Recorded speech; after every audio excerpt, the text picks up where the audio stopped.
Merci, Madame la Présidente.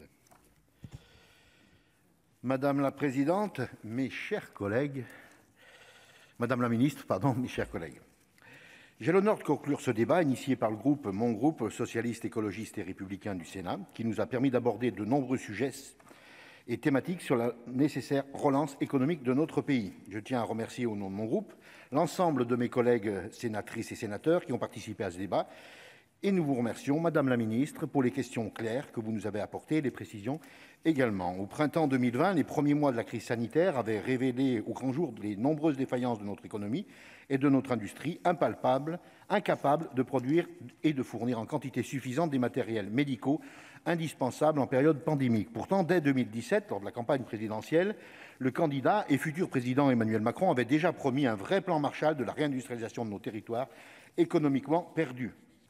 Malgré les lourdes conséquences de la pandémie, cette crise aura eu le mérite, Madame la Ministre, de ramener sur le devant de la scène cette promesse et cette indispensable prise de conscience.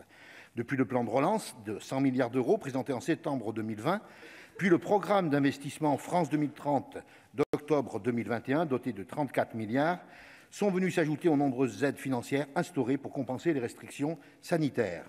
Les récentes données économiques encourageantes que répète régulièrement le gouvernement sont la preuve que lorsque l'État joue son rôle de soutien, d'investisseur et de régulateur, il permet de maintenir à flot une économie malmenée par une crise mondiale. Toutefois, comme l'a rappelé mon collègue en ouverture, mon collègue sénateur Christian Redon-Sarrazy, le comité d'évaluation du plan de relance, présidé par Benoît Cœuré, a livré une évaluation très prudente de l'efficacité de l'action publique de relance. Nous suivrons donc avec attention les prochains rapports de ce comité qui nous permettent, en tant que parlementaires chargés du contrôle de l'action du gouvernement, d'obtenir des informations pertinentes. Et pour revenir sur le cœur de ce débat, il est nécessaire de reprendre la question initiale: est-ce que les aides du plan de relance ont été efficaces auprès de notre économie?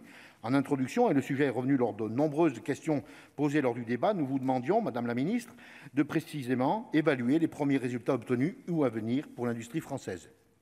J'ai bien entendu vos remarques sur différents sites industriels et sur le nombre d'emplois créés ou préservés par ces mouvements spécifiques. Toutefois, ces premiers constats paraissent insuffisants tant l'enjeu de la réindustrialisation est important. L'économiste Patrick Artus, interrogé sur la politique industrielle du gouvernement, dressait le bilan suivant: le plus inquiétant est sans doute la poursuite de la désindustrialisation.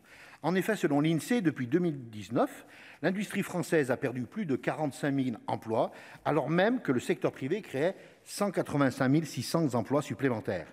Ces chiffres attestent que la France se jette à corps perdu dans une croissance des services marchands et abandonne toujours plus son développement industriel. Pourtant, les enjeux essentiels pour notre avenir, que sont la transition écologique et le retour de notre souveraineté économique dans un contexte géopolitique particulièrement instable, nécessitent une force de production industrielle installée dans notre pays et adaptée aux futurs enjeux. Or, dans le rapport du comité d'évaluation du plan de relance, il est indiqué noir sur blanc que pour répondre à la crise, l'objectif de relance à court terme a prévalu sur celui de transformation structurelle de l'industrie française. Toute la difficulté est là, nous le reconnaissons aisément, Madame la Ministre, comme immédiatement aider une filière industrielle en difficulté, tout en l'accompagnant vers le changement. Face à ce défi, il y a deux axes majeurs à prendre en considération pour bâtir une politique industrielle adaptée. Le premier concerne les principaux secteurs stratégiques et les grands groupes industriels. Le plan Relance 2030 est intéressant à ce titre, car il sanctuarise des investissements dans des filières définies, telles que la recherche médicale et les moyens de transport bas carbone, et sur des objectifs de long terme.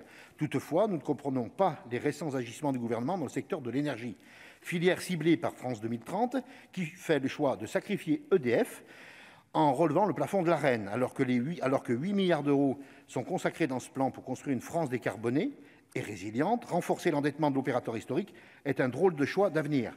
Le deuxième axe concerne les filières jugées moins stratégiques et essentiellement composées des plus petites entreprises, où nous avons malheureusement perdu des savoir-faire lors de la délocalisation de la production. Les pouvoirs publics ne doivent pas laisser tomber ces secteurs et doivent les accompagner dans une nécessaire relocalisation. La filière textile, et nous l'avons vu lorsque nous avions besoin des masques, peut être un exemple pertinent, tant la production localisée est mieux disante sur le plan environnemental. Dans mon département, le département de la Loire, l'entreprise des tissages de Charlieu, soutenue à hauteur 800 000 euros par le plan de France Relance, est un bel exemple d'une entreprise qui a fait le choix de relocaliser la production de sacs cabas grâce à la volonté de son dirigeant et de l'engagement de tous les salariés. La transformation stratégique durable de l'industrie française passera par un accompagnement des pouvoirs publics pour les principales filières stratégiques, mais aussi par un soutien pour toutes les entreprises souhaitant relocaliser une production. Enfin, en conclusion de ce débat, il est important de souligner que les crédits de ce plan de relance ont été dans la majorité rapidement engagés et devraient continuer de l'être durant l'année 2022. Dorénavant, en espérant que cette crise sanitaire se termine enfin, nous devons nous interroger sur la suite pour notre économie lorsque les aides publiques diminueront progressivement. Un bilan plus complet et détaillé de l'opportunité... Chers collègues, il faut conclure. Oui, je termine. Merci, Madame la Présidente. Un bilan plus complet et détaillé de l'opportunité et de l'efficacité des aides du plan de relance devra être réalisé dans les mois et les années à venir. Et une nouvelle fois, Madame la Ministre, je vous remercie pour vos réponses et les réponses que vous nous avez apportées. Merci. Merci, chers collègues.